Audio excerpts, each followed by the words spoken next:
أو كسر اليد التي تقوم بتنفيذ القانون والأحكام في عقر دارها. إن أنا ههجم على وزارة الداخلية أدمرها، تمام، يبقى أنا كده كسرت نظام الدولة.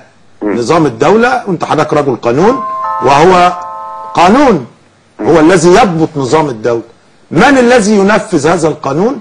الذي ينفذ هذا القانون هي وزارة الداخلية. لما هكسر اليد التي تنفذ القانون يبقى الفوضى عمت جميع ربوع الوطن. اتفضل يا بيه. طيب في بقى حاجه ثانيه يا دكتور توفيق، وانا اكيد انت ما اعرفش عرقت في الحوار عليها ولا لا كتعليق.